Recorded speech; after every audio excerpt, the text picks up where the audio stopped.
태수? 그 이름 석자는 한때 물류업계에서 산 사람도 살리고 죽은 사업도 살린다는 말이 따라붙던 이름이었다.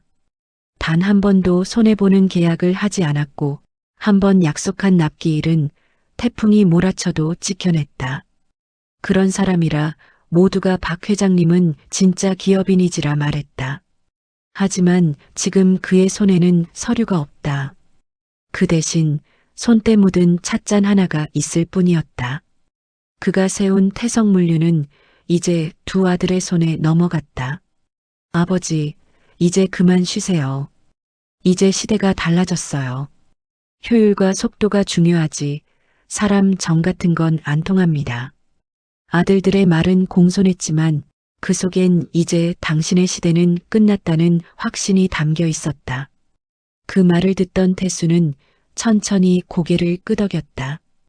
그래, 시대가 변했지.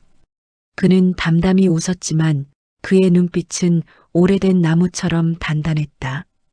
그날 이후 박태수는 매일 같은 시간에 일어나 집 뒤 작은 방으로 들어갔다. 방 한쪽엔 오래된 책상, 그 위엔 볼펜 자국으로 지워지지 않은 도표 몇 장이 놓여 있었다. 거래처 위험도 분류표, 차량 노선별 손익 비교표. 그건 태수가 아직 회사를 운영하던 시절 직접 손으로 그린 자료였다. 지금은 아무도 보지 않지만 그는 여전히 펜을 들고 있었다. 이걸 왜 하세요, 여보?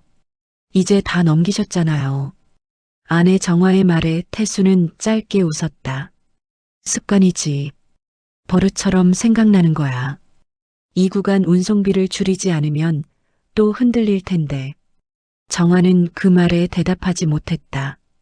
그녀는 알고 있었다. 남편이 회사를 떠난 것이 아니라 그저 자리만 내어준 것이라는 걸. 며칠 뒤 장남 준호가 찾아왔다.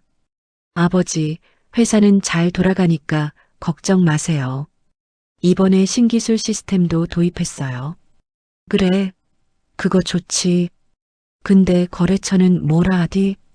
아, 그거요? 요즘은 다 디지털이라 아버지가 알던 방식이랑은 좀 달라요.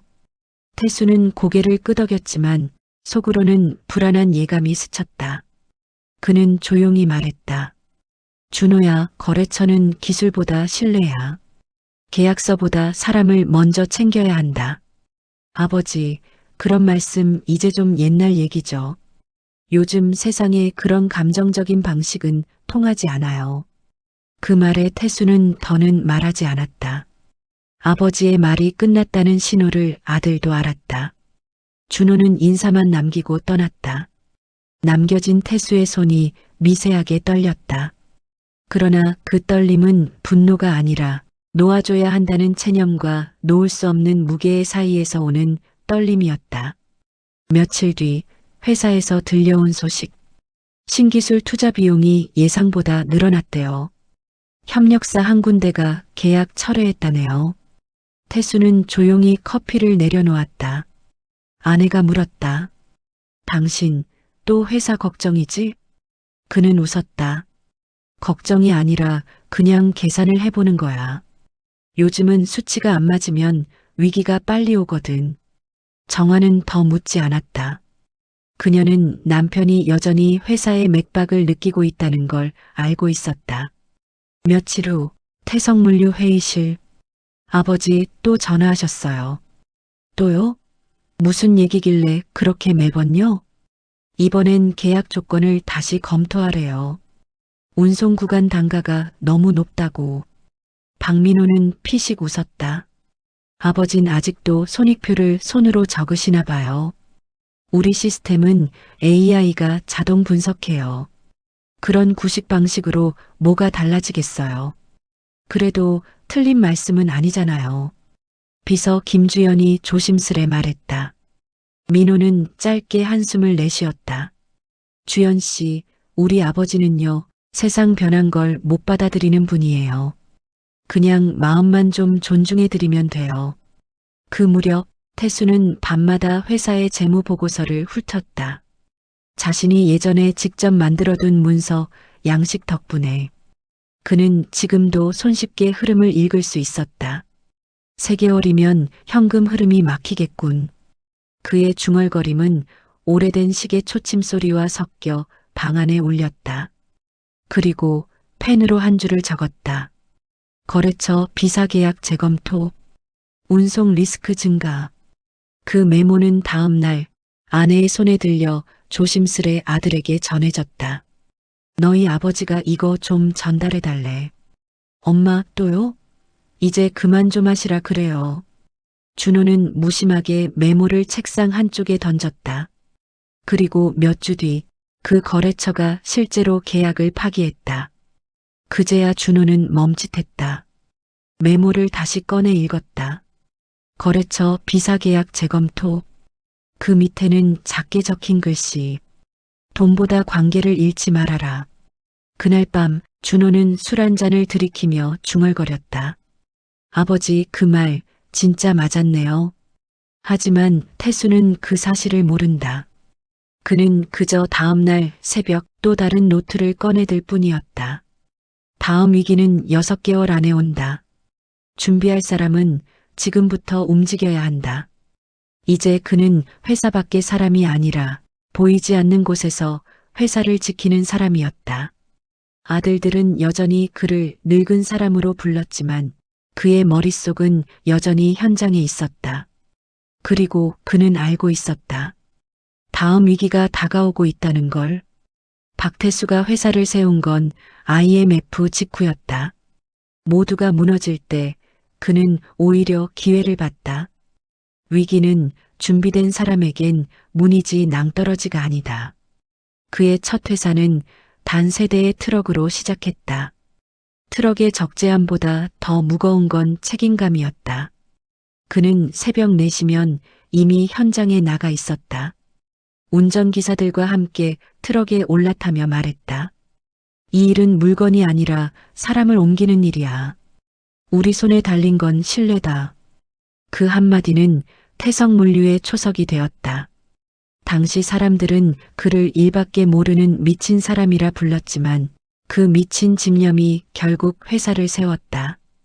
회사를 세운 지 10년쯤 됐을 무렵 태성물류는 중견기업으로 성장했지만 첫 번째 위기가 찾아왔다. 주 거래처였던 대양 상사가 갑작스러운 부도로 쓰러졌다. 납품 대금 5억 원이 미수금으로 묶였다. 직원 월급도 못 나갈 위기였다. 그날 직원 식당에선 모두가 웅성거렸다. 이제 우리도 끝난 거 아니야? 사장님은 대책 있으시대? 누구도 대답하지 못했다. 그때 문이 열리며 박태수가 들어왔다. 기름때 묻은 작업복 차림, 그의 손엔 커피 한 잔과 낡은 노트 한 권이 들려 있었다. 자, 다들 밥 먹었으면 회의하자. 그 한마디에 공기가 달라졌다. 회의실. 사람들은 불안한 눈빛으로 모였다. 그는 노트를 펼치며 말했다. 우리가 돈 떼인 거, 그건 맞아. 하지만 회사가 망한 건 아니야. 사장님, 거래처가 부도인데요. 운송비도 못 받고 우리 트럭 전부 세워야 합니다. 그는 고개를 저었다. 아니, 더 움직여야지. 세우면 망해.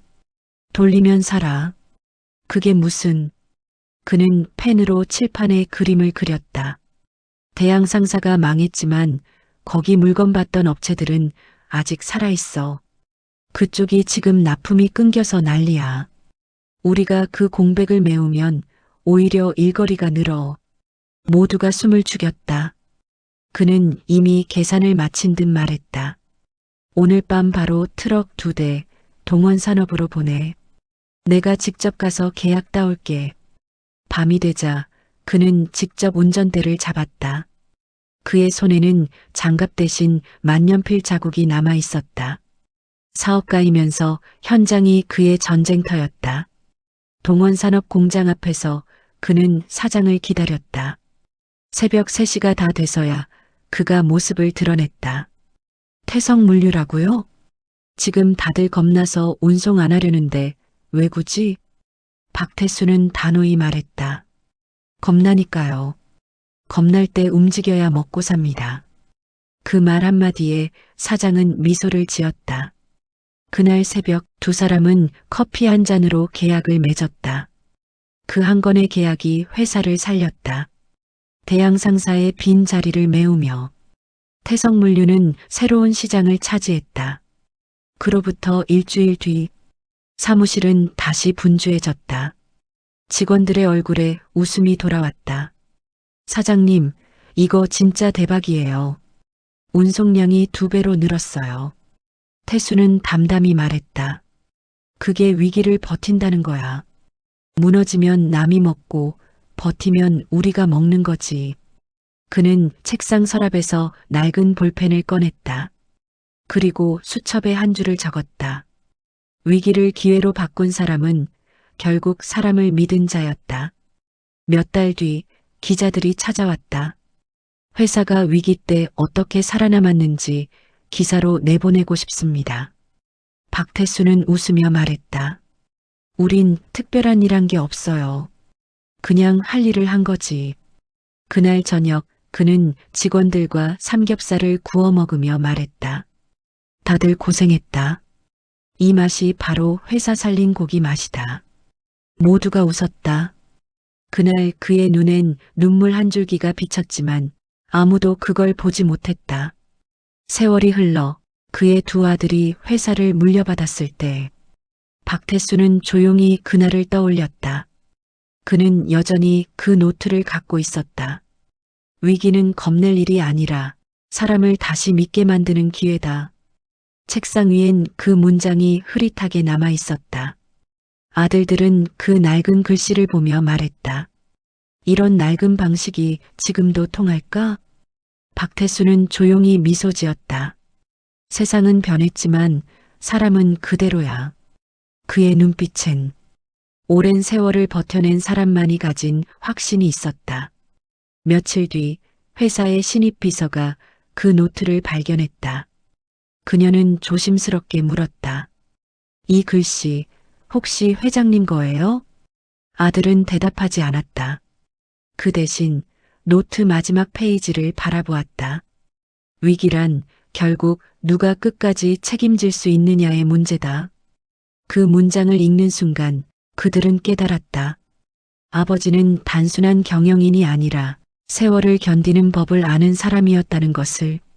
그리고 그날 밤 준호는 술잔을 들고 혼잣말을 했다. 아버지. 그때 그 말 이제야 이해합니다. 그의 눈엔 피곤함과 존경이 함께 비쳤다. 밖은 여전히 어둡고 창문 너머엔 회사를 상징하는 간판이 반짝였다. 태성물류. 그 이름 속엔 아직도 한 남자의 땀과 숨결이 남아 있었다. 퇴직한 지 1년. 박태수는 이제 더 이상 회사의 결제 서류를 볼 수 없었다. 명예회장이라는 이름이 붙었지만 그건 사실상 참견하지 마세요의 다른 표현이었다. 그는 아침마다 신문을 읽고 점심에 조용히 아내와 식사했다. 저녁이면 회사에서 돌아오는 두 아들의 얼굴을 마주했다. 그러나 식탁 위 대화는 점점 짧아졌다. 오늘도 바빴겠지? 네, 뭐 요즘 시스템 돌리느라 정신없어요. 거래처는 잘 챙기고 있나? 그런 건 이제 프로그램이 자동으로 관리해요, 아버지. 짧은 대화가 끝나면 식탁 위엔 오직 젓가락 부딪히는 소리만 남았다. 하루는 장남 준호가 아버지 방을 찾았다. 아버지, 회의록 좀 봐주세요. 순간 태수의 얼굴이 밝아졌다. 그래, 무슨 일인데? 하지만 그 말은 곧 덧없게 사라졌다.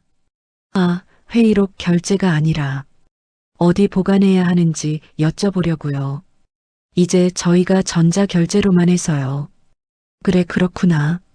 태수는 얇게 웃었다. 그의 시선이 책상 위 낡은 펜에 머물렀다. 그 펜은 위기 때마다 손에서 떨어지지 않던 것이었다. 며칠 뒤 회사 회의실. 이제 납품 단가를 조금 더 올려야 합니다. 무언가 부담이 커져서 이윤이 줄고 있습니다. 임원들이 줄줄이 의견을 냈다. 준호는 팔짱을 낀 채 고개를 끄덕였다. 좋아요. 경쟁사보다 5% 인상합시다. 그 순간 옆에 앉아있던 차남 민호가 조용히 중얼거렸다. 아버지는 이럴 때 꼭 사람 먼저 생각하셨는데. 준호가 쏘아봤다. 민호야, 지금은 그런 감정이 통할 때가 아니야. 이건 효율 싸움이야. 그래도 거래처랑 신뢰가 깨지면 그건 옛날 얘기야. 그 대화는 잠시 정적을 남겼다. 회의실 한쪽엔 예전 회장 시절 걸려있던 문구가 여전히 남아 있었다. 사람이 무너지면 회사도 무너진다. 누군가 그 문구를 바라봤지만 아무도 입을 열지 않았다. 며칠 후 퇴근한 준호가 집에 들어서자 거실엔 불이 꺼져 있었다. 유일하게 불이 켜진 곳은 아버지의 서재였다. 문틈으로 은은한 불빛이 새어나왔다. 책상 앞에 앉은 박태수는 무언가를 꼼꼼히 적고 있었다. 아버지, 아직도 일하세요? 일은 아니야. 그냥 습관이지. 그는 노트를 덮으며 말했다. 너희 요즘 단가를 올렸더라? 예, 어쩔 수 없어요. 원가가 올라서요. 그럴 수도 있지. 근데 거래처 어사는 오래된 고객이잖아. 그쪽은 가격보다 신뢰를 먼저 봐. 이번 인상은 다시 한번 생각해 보는 게 좋겠다. 준호는 짧게 한숨을 쉬었다. 아버지, 이런 얘긴 이제 그만하시죠. 이제 회사는 저희 세대가 이끌어가야 하니까요. 태수는 아무 말도 하지 않았다. 대신 천천히 펜을 내려놓았다. 그 손끝엔 아직도 잉크 자국이 남아 있었다. 다음 날 회사 로비. 직원들이 수군거렸다. 명예회장님 또 오셨대. 요즘도 매주 오셔서 서류 보신다던데. 박태수는 아무렇지 않은 얼굴로 비서 김주연에게 커피를 건넸다. 이거 피곤할 텐데 마셔. 아, 감사합니다, 회장님. 그녀는 그가 아직도 회장님이라 불리는 이유를 알았다. 그는 직함이 아니라 존경으로 불리는 사람이었다. 하지만 그날 오후 임원회의에서 새로운 정책이 통과됐다. 명예회장의 현장 접근 제한. 이유는 단 하나였다. 직원들의 혼란 방지 및 업무 효율 향상. 그날 회의록 맨 아래엔 준호의 결제 서명이 있었다. 며칠 후 박태수가 출근하자 보안 게이트가 멈춰섰다. 회장님 죄송합니다. 이제 이 출입증으로는 안 됩니다. 젊은 경비원이 고개를 숙였다. 태수는 아무 말 없이 미소를 지었다. 괜찮아요. 수고하오. 그는 잠시 회사 건물을 올려다봤다. 유리 외벽에 비친 자신의 얼굴은 낡은 흑백 사진처럼 희미했다. 그날 밤 집으로 돌아온 그는 책상 위에서 오래된 공책을 꺼냈다. 거기엔 그가 직접 쓴 문장들이 빼곡히 적혀 있었다. 사람을 잃으면 신뢰를 잃는다. 기계는 일을 대신하지만 책임은 대신 못한다. 회사는 시스템이 아니라 관계다. 그는 손끝으로 문장을 쓰다듬었다. 그리고 조용히 중얼거렸다. 그래 구식이지. 하지만 구식이었기에 우린 망하지 않았지. 며칠 뒤 회사 내부 메일이 직원들에게 전달됐다. 제목 새로운 경영 철학 공지. 내용 효율 중심, 결과 중심, 인공지능 의사결정 프로세스 강화. 그 문장을 본 김주연 비서는 혼자 한숨을 쉬었다. 그리고 사무실 구석에서 몰래 오래된 사진 한 장을 꺼냈다. 사진 속엔 작업복을 입은 젊은 시절의 박태수가 있었다. 트럭 앞에서 직원들과 웃고 있던 모습이었다. 회장님 그 시절이 진짜 회사 같았는데요. 그녀는 그렇게 혼잣말을 했다. 한편 집에서는 아내 정화가 조용히 물었다. 여보, 회사에서 뭐라던가요? 박태수는 웃으며 대답했다. 이제 나 없어도 잘 돌아간대. 그의 목소리는 담담했지만 그 눈빛은 어딘가 슬펐다. 그는 다시 책상 앞에 앉았다. 낡은 펜을 잡으며 말했다. 그래, 이제부터 진짜 지켜봐야겠군. 그날 그의 메모에는 단 한 줄만 적혔다. 지금은 조용히 있을 때다.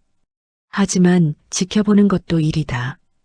태성물류 본사 8층 경영전략회의실. 한때 박태수가 자주 앉던 자리에 이제는 장남 준호가 앉아 있었다.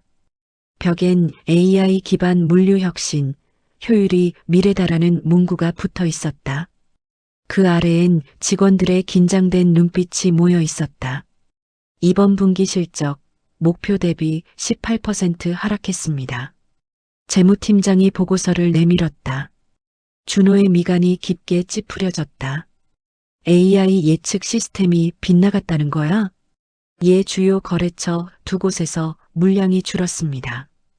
왜 미리 감지 못했지? 데이터가 실시간으로 연결돼 있잖아. 팀장은 조심스럽게 대답했다. 그쪽에서 다른 업체로 옮겼습니다. 단가 인상 이후 불만이 좀 있었던 것 같습니다. 순간 회의실 공기가 얼어붙었다. 누군가 조용히 중얼거렸다. 아버지라면 그쪽 먼저 챙기셨을 텐데. 준호의 시선이 곧장 그를 향했다. 그 말 지금 필요 없어요. 그날 저녁 박태수는 뉴스에서 태성물류의 이름을 들었다. 중견 물류기업, 대규모 계약 해지로 실적 하락. 그는 말없이 TV를 껐다. 아내 정화가 물었다. 또 회사 얘기야? 응. 이럴 줄 알았지. 사람을 놓치면 돈도 떠나는 법이야. 정화는 한숨을 쉬며 말했다. 그래도 이제는 당신이 나설 자리가 아니잖아요. 그렇지. 하지만 지켜보는 건 내 자리야. 그의 손이 천천히 노트를 넘겼다. 거기엔 오래전 적어둔 메모가 있었다. AI는 계산을 하지만 사람은 관계를 계산한다. 며칠 뒤 회사 직원들 사이엔 이상한 소문이 돌기 시작했다. 이번 달 월급 좀 늦게 나온다는데요? 거래처가 줄어서 현금 흐름이 막혔다던데. 명예회장님 말 진짜 맞은 거 아냐? 불안한 기운이 사무실 전체를 덮었다. 비서 김주연은 재무실로 뛰어갔다. 팀장님, 이번 달 급여 진짜 밀리는 건가요? 팀장은 대답을 피했다. 다음 주면 해결된대요. 본부장님이 투자자 미팅 잡아놨대요. 다음 날 투자사 미팅. 회색 정장을 입은 투자자가 차가운 목소리로 말했다. 우린 데이터 기반 의사결정을 믿습니다. 하지만 귀사 시스템은 신뢰할 수 없다고 판단됐습니다. 준호가 침착하게 말했다. 잠깐의 오차일 뿐입니다. AI의 분석이 일시적으로. AI는 도구일 뿐이죠. 결국 데이터를 해석하는 사람이 중요한데 그걸 귀사해서 잃은 것 같습니다. 그 말에 준호의 표정이 굳었다. 그날 계약은 결렬됐다. 밤 집에서 조용히 서류를 정리하던 박태수의 전화가 울렸다. 아버지, 혹시 잠깐 뵐 수 있을까요? 준호의 목소리는 처음으로 낮게 떨리고 있었다. 무슨 일 있니? 그냥 잠깐 얘기 좀. 다음 날 오후 카페 구석. 박태수는 먼저 와 있었다. 준호가 들어서자 그는 말없이 커피를 내밀었다. 무슨 일인데 이렇게 불렀냐? 준호는 잠시 머뭇거리다 말했다. 거래처 두 곳이 끊겼어요. AI 예측도 틀렸고 직원들 불만도 커지고요. 태수는 커피잔을 내려놓았다. 그래, 그럴 수도 있지. 아버진 어떻게 그 시절 위기를 넘기셨습니까? 그 질문에 박태수는 잠시 눈을 감았다. 나는 계산보다 사람을 봤다.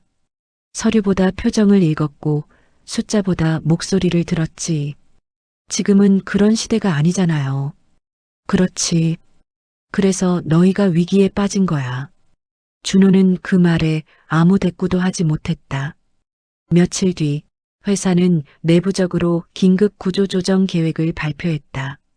직원 40명이 감원 대상에 올랐다. 민호는 반대했지만 준호는 단호했다. 지금은 감정이 아니라 생존이야. 그러나 구조조정 발표 하루 뒤 SNS에는 태성물류 30년 근속 직원 해고라는 글이 퍼졌다.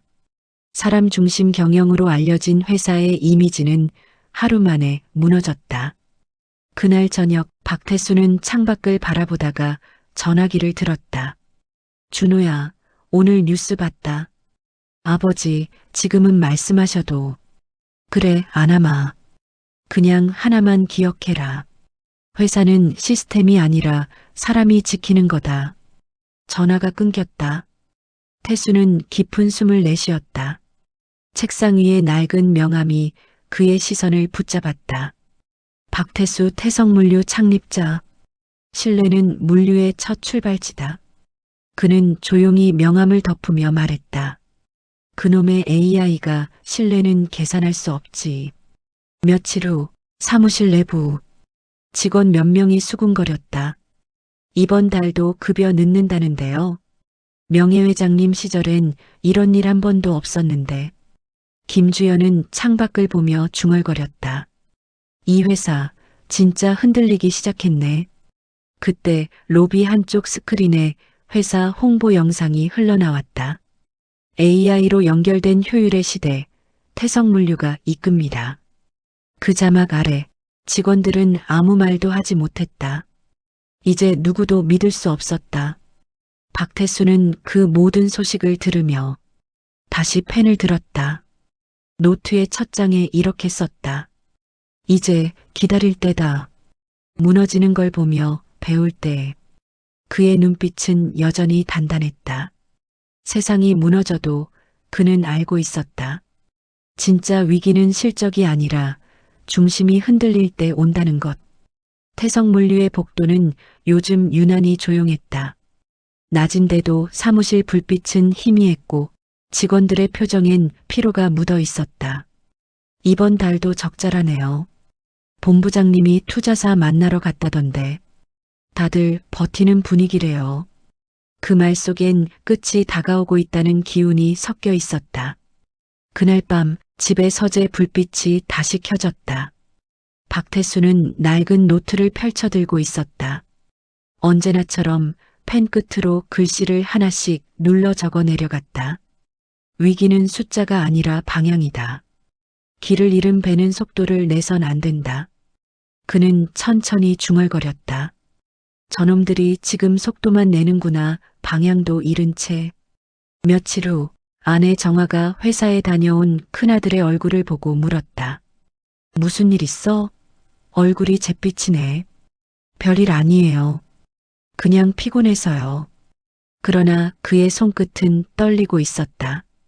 태성물류의 재정 보고서엔 빨간 숫자들이 가득했다. 그날 밤 준호는 아버지의 방 앞에서 한참을 서 있었다.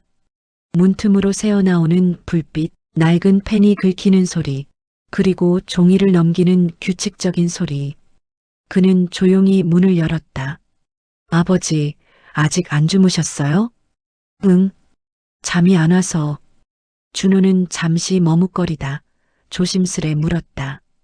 그때 그 위기, 어떻게 버티셨죠? 태수는 펜을 멈추지 않은 채 말했다. 버티는 게 아니라 믿었지. 믿었다고요? 그래. 사람을. 준호는 대답하지 못했다. 그 말은 단순했지만 그 어떤 경영론보다 무거웠다. 며칠 뒤 비서 김주연이 회사에서 서류를 정리하다 우연히 낡은 노트를 발견했다. 박태수 명예회장 1998년 2010년 메모. 그녀는 호기심에 첫 장을 펼쳤다. 위기란 돈이 모자라 생기는 게 아니다. 믿음이 끊겨 생기는 것이다. 페이지마다 손때가 묻어 있었고 각 문장엔 생생한 현장의 냄새가 배어 있었다. 그녀는 바로 준호에게 가져갔다. 본부장님, 이거 보시는 게 좋을 것 같습니다. 준호는 처음엔 시큰둥했지만 몇 장 넘긴 후 표정이 굳었다. 거래처 비사, 감정적 대응 금지. 먼저 찾아가라. 계약보다 신뢰가 먼저 움직인다. 그는 조용히 말했다. 이걸 다 기록해 두셨네. 다음 날 준호는 사무실에서 동생 민호를 불렀다. 이거 봐. 이게 뭐야? 아버지 노트야. 민호는 몇 장을 넘기다 멈췄다. 형, 여기 봐. 효율은 사람 위에 서면 망한다. 준호는 한참 동안 그 문장을 바라봤다. 그 문장 하나가 머릿속에서 무너진 벽을 다시 세우는 듯 했다. 민호야. 응? 우리 방향을 바꾸자. 그날 오후 태성물류 임시회의가 열렸다. 모두가 불안한 눈빛으로 앉아 있었다. 준호가 천천히 입을 열었다. 지금까지 효율과 시스템으로 회사를 돌려왔습니다. 하지만 그 결과가 지금의 위기라면 이제 다시 사람으로 돌아가야 할 때입니다. 임원들이 놀란 눈빛으로 그를 바라봤다. 우리가 잊고 있던 게 있습니다. 거래처, 직원, 협력사. 그 사람들 없이는 시스템도 없습니다. 짧은 침묵 후 누군가 박수를 쳤다. 그리고 하나둘 고개가 끄덕여졌다. 며칠 뒤 준호는 가장 오래된 거래처 사장을 찾아갔다. 그는 잠시 놀란 듯 말했다. 이런 자리에 오시다니 그동안 연락 없어서 서운했어요. 준호는 고개를 숙였다. 죄송합니다. 제가 아버지의 말을 너무 늦게 깨달았습니다. 그날 밤 둘은 오랜만에 악수를 나눴다. 손바닥 사이로 느껴지는 땀과 온기. 그것이 회사의 새로운 출발이었다. 한편 집에서는 박태수가 서재 창가에 앉아 있었다. 창밖으로는 봄비가 살짝 내리고 있었다. 그는 조용히 미소를 지었다. 그래, 결국 찾았구나. 책상 위에는 그가 준호 몰래 넣어둔 한 장의 쪽지가 있었다. 결국 사람으로 시작한 일은 사람으로 끝나야 한다. 며칠 뒤 회사엔 작은 변화가 생겼다. 출입증 제한이 풀렸고 복도엔 오랜만에 명예회장의 이름이 다시 걸렸다. 태성물류 창립자 박태수 신뢰의 길을 연 사람. 직원들은 말없이 그 문구를 바라봤다. 어떤 이는 사진 앞에 커피를 놓고 갔다. 그날 오후 김주연이 박태수의 집으로 찾아왔다. 회장님, 오늘 회사 분위기 좋았어요. 다들 다시 힘내고 있습니다. 그는 웃으며 말했다. 그럼 됐지. 이제야 좀 숨통이 트이겠네. 그 말 끝에 그는 창문을 바라봤다. 흐릿한 햇살이 그의 얼굴에 닿았다. 그 미소는 조용했지만 세상을 다시 움직이게 한 사람의 미소였다. 봄이었다. 한동안 침묵만 흐르던 태성물류 본사에 다시 활기가 돌기 시작했다. 로비의 스크린엔 새 광고 영상이 흘러나왔다. 사람이 움직여야 세상도 움직인다. 그 밑엔 새 슬로건이 붙어 있었다. AI와 사람이 함께 가는 물류 태성물류. 직원들은 그 문구를 바라보며 미소를 지었다. 누군가 중얼거렸다. 이제야 진짜 우리 회사 같네요. 준호는 회의실 앞에 섰다. 한때 자신이 아버지를 밀어냈던 그 자리였다. 이제 그가 전해야 할 말은 달랐다.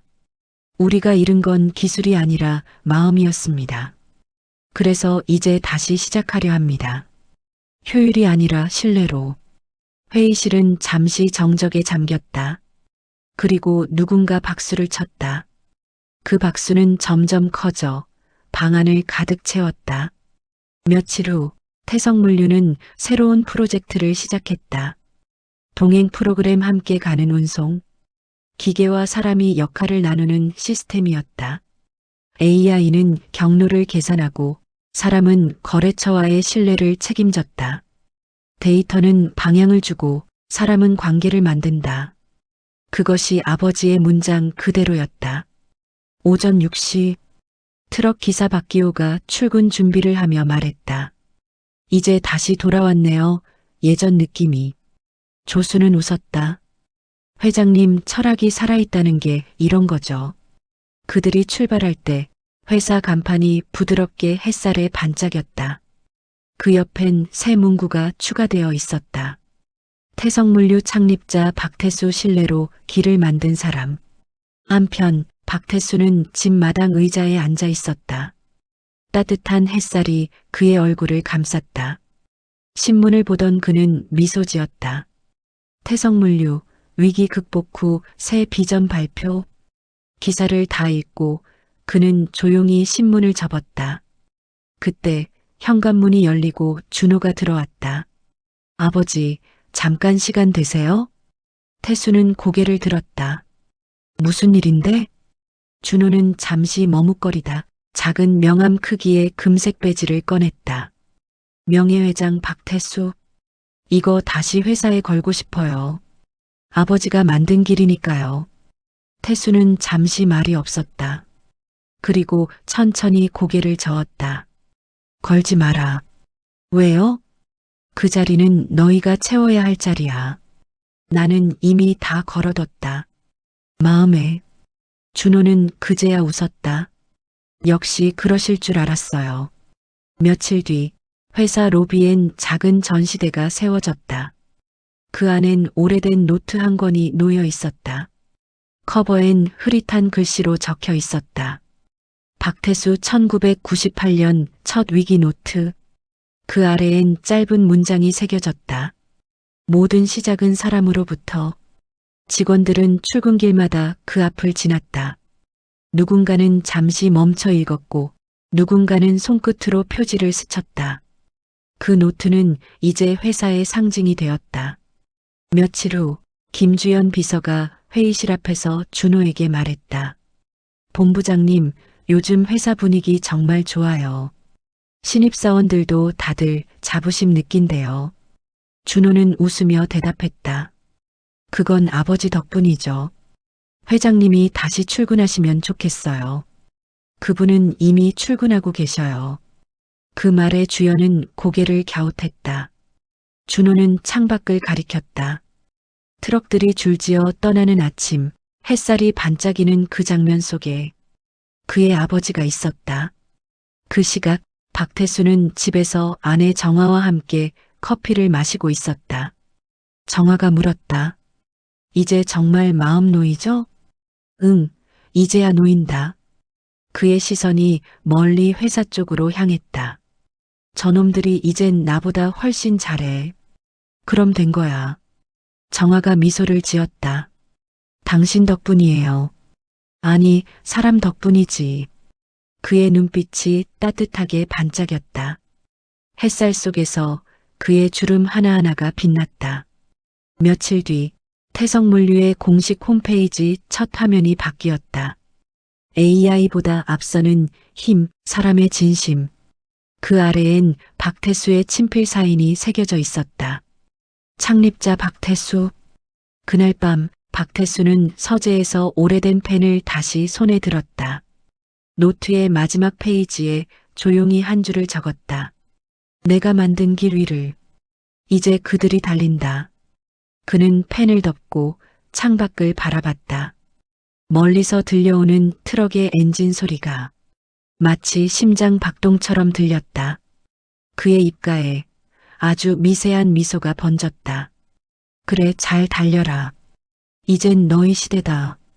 가을의 끝이었다. 창밖에 나뭇잎이 하나둘 떨어지며 도로 위로 흩어졌다. 태성물류 본사 로비에는 새로운 홍보 문구가 걸려 있었다. 사람이 만드는 길, 기술이 이어간다. 그리고 그 옆 작은 액자 속엔 한 남자의 미소가 담겨 있었다. 창립자 박태수 신뢰로 길을 만든 사람. 그날 아침 박태수는 평소보다 일찍 깨어났다. 시계를 보니 오전 5시 반. 아내 정화가 부엌에서 조용히 말했다. 오늘은 좀 늦잠 자셔도 되잖아요. 오늘은 출근해야지. 그는 깨끗하게 다린 셔츠를 입고 손목시계를 찼다. 오랜만에 구두를 닦으며 웃었다. 이 구두 나 아직 잘 어울리네. 정화는 말없이 고개를 끄덕였다. 그의 눈빛은 피곤함보다 이상하게 빛나는 평온함이 있었다. 아침 햇살이 막 도로 위를 덮기 시작할 무렵 박태수는 택시를 타고 회사로 향했다. 운전기사가 물었다. 어르신, 출근이세요? 응, 마지막 출근이지. 그 짧은 대답에 기사는 무심히 웃었지만 태수의 미소는 묘하게 단단했다. 본사 정문앞. 보안 게이트는 이미 자동으로 열렸다. 직원들이 깜짝 놀라며 인사했다. 회장님, 오랜만이십니다. 아이고, 명예회장님 직접 오셨네요. 태수는 손을 들어 인사했다. 그냥 구경 나왔어. 다들 열심히 하는구먼. 그의 발걸음이 로비를 지나자 모니터 속 홍보 영상이 자동으로 재생됐다. 사람이 움직여야 세상도 움직인다. 그 문구를 본 그는 조용히 미소 지었다. 회의실 앞복도 준호와 민호가 서 있었다. 아버지, 왜 내가 오면 안 되나? 그게 아니라 갑자기 오셔서 놀랐어요. 한번 봐야지. 내가 만든 집인데. 그는 회의실 문을 열었다. 그 안엔 직원들이 빼곡히 앉아 있었다. 프로젝터 화면엔 인간 중심 물류 네트워크 구축 계획이라는 제목이 떠 있었다. 이거 내가 예전에 얘기했던 거 아니야? 맞아요, 아버지. 이제 본격적으로 추진하려고요. 그래, 늦었지만 잘했네. 그는 의자에 앉아 조용히 회의를 들었다. 한때 자신이 매일 이끌던 자리, 이젠 그의 아들들과 직원들이 채워가고 있었다. 그 순간 그는 깨달았다. 이젠 정말 내가 없어도 되겠구나. 회의가 끝나자 직원들이 일어나며 인사했다. 회장님, 감사합니다. 저희가 잘 이어가겠습니다. 태수는 고개를 끄덕이며 말했다. 그래. 길은 내가 냈고 너희는 그 길을 더 멀리까지 이어가면 된다. 그 한마디에 모두가 숙연해졌다. 누군가는 눈시울을 붉혔다. 점심 무렵 그는 조용히 회사 뒤편 창고 쪽으로 걸어갔다. 그곳은 그가 처음 회사를 세울 때 트럭 세대를 세워두었던 자리였다. 지금은 자동화된 창고로 바뀌어 있었지만 그의 눈엔 여전히 기름 냄새와 흙먼지 그리고 사람들의 웃음이 보였다. 그래, 여기서 시작했지. 그는 철제 벽을 손끝으로 쓰다듬었다. 거칠지만 따뜻한 감촉이 남았다. 그날 오후 박태수는 직원 식당에 들렀다. 식판을 들고 줄을 선 그는 뒤에 서 있는 신입사원에게 말을 걸었다. 요즘 일할 만한가? 네, 배울 게 많아서 재밌습니다. 좋지. 배우는 게 남는 거야. 그리고 사람은 사람한테서 배워야 해. 신입사원이 고개를 끄덕였다. 그 한마디가 훗날 그 직원의 인생을 바꿀 줄은 아직 아무도 몰랐다. 오후 3시 박태수는 엘리베이터 앞에서 잠시 멈췄다. 로비벽에 걸린 액자를 바라봤다. 태성물류 창립자 박태수. 그 옆엔 작은 문구가 새겨져 있었다. 신뢰는 아직도 이 회사의 첫 출발지입니다. 그는 천천히 손끝으로 액자를 쓸었다. 그 순간 그의 얼굴엔 오랜 시간 버텨온 사람만이 지을 수 있는 묘한 평온이 스쳤다. 퇴근 시간 무렵 준호가 아버지를 차에 태웠다. 아버지, 오늘 오시길 잘했어요. 그래. 보고 싶었어? 너희가 일하는 얼굴이. 다음에 또 오세요. 아니, 오늘이 마지막이야. 네. 태수는 부드럽게 웃었다. 이제 내가 올 일은 없지. 회사에 내 자리는 이미 너희가 다 채웠으니까. 차 안엔 잠시 침묵이 흘렀다. 그 침묵은 슬픔이 아니라 존경의 무게였다. 집에 도착한 그는 조용히 구두를 벗고 서재로 향했다. 책상 위엔 마지막으로 남은 노트가 있었다. 그는 펜을 들고 한 줄을 썼다. 내가 만든 길 위에서 너희가 더 멀리 가기를. 그는 펜을 덮고 의자에 앉아 천천히 눈을 감았다. 창밖에선 트럭 엔진 소리가 희미하게 들려왔다. 마치 세상이 다시 움직이는 소리처럼. 며칠 뒤 회사 로비에는 새 문구가 추가됐다. 그가 떠난 날 우리는 멈추지 않았다. 왜냐하면 그가 남긴 길 위에 서 있었기 때문이다. 직원들은 출근할 때마다 그 문구 앞에서 잠시 고개를 숙였다. 그리고 다시 각자의 자리로 향했다. 태성물류의 새해 첫날. 사무실엔 아직 아무도 없었지만 햇살은 창문 사이로 천천히 들어오고 있었다. 로비 한가운데 한 줄의 문구가 새겨진 대형 패널이 설치되어 있었다. 사람이 만든 신뢰는 세월이 흘러도 사라지지 않는다. 그 문구 아래에는 작은 글씨로 이렇게 적혀 있었다. 창립자 박태수. 그의 부재가 익숙해진 지 반년. 그럼에도 직원들은 여전히 그의 흔적을 일상 속에서 느끼며 살았다.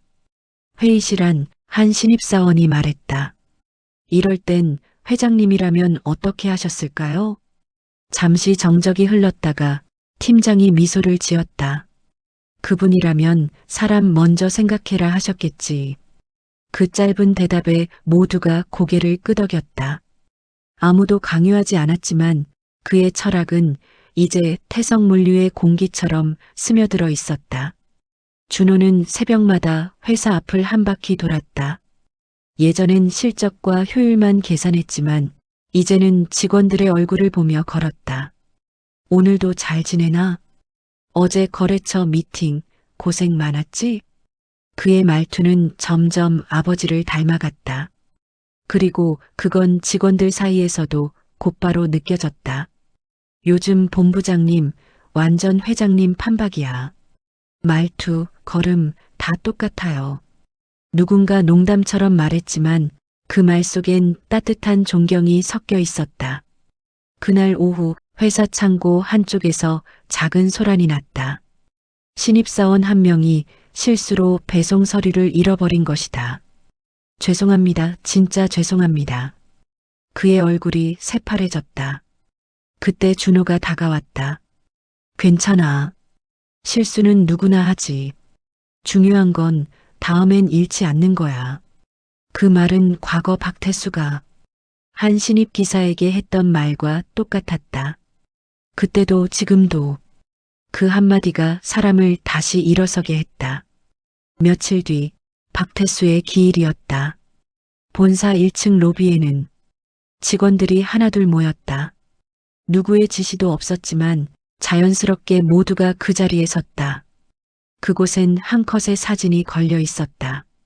작업복 차림의 젊은 시절 박태수, 트럭 앞에서 활짝 웃고 있는 모습. 그 앞에 누군가 커피를 내려두었다. 회장님, 요즘도 회사 잘 굴러가요. 그리고 한참을 서 있던 준호가 천천히 입을 열었다. 아버지, 말씀하신 대로 사람을 믿었더니 정말 회사가 달라졌어요. 그의 눈가가 붉어졌지만 눈물은 흘리지 않았다. 아버지가 그랬듯 그는 고개를 곧게 들었다. 그날 저녁 민호가 집에 들렀다. 형, 회사 분위기 진짜 좋아졌다. 그래, 이게 진짜 태성이지. 민호는 잠시 창밖을 보다가 말했다. 아버지 살아계셨으면 이 모습 좋아하셨을 거야. 준호는 조용히 웃었다. 그분은 늘 여기 계셔. 그는 손가락으로 가슴을 톡 두드렸다. 여기서 매일 일하시거든. 며칠 뒤 사무실 한편에서 김주연 비서가 발견한 작은 상자 하나. 겉면엔 회장님 서류라고 적혀 있었다. 안에는 오래된 노트 몇 권과 편지 한 장이 들어 있었다. 이 글을 읽는 사람에게 언젠가 너희가 어려움에 부딪히면 숫자보다 마음을 먼저 보아라. 기술은 방향을 알려주지만 마음은 길을 만들어준다. 박태수? 편지를 읽던 주연은 눈을 감았다. 그 목소리가 귀에 그대로 들리는 듯했다. 기억하라. 사람으로 시작한 일은 사람으로 끝나야 한다. 그녀는 조용히 상자를 닫았다.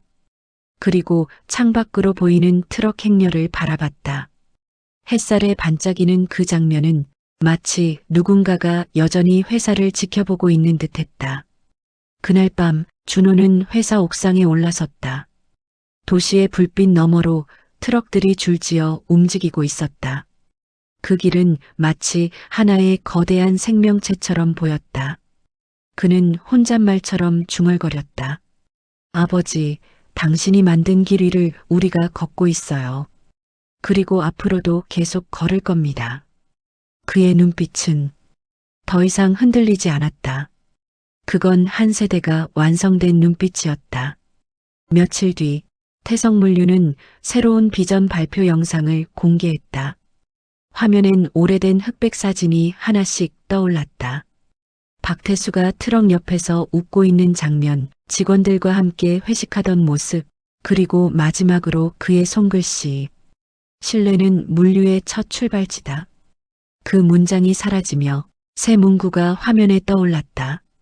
그가 남긴 길 위에서 우리는 계속 달린다. 음악이 잦아들자 영상은 태성물류 로고와 함께 끝났다. 며칠 후 한 신입사원이 그 영상을 보며 중얼거렸다. 저분 진짜 대단한 사람이셨네요. 옆자리 선배가 웃었다. 그래. 그분 덕분에 지금 우리가 여길 걷는 거야. 창밖엔 트럭이 출발하고 있었다.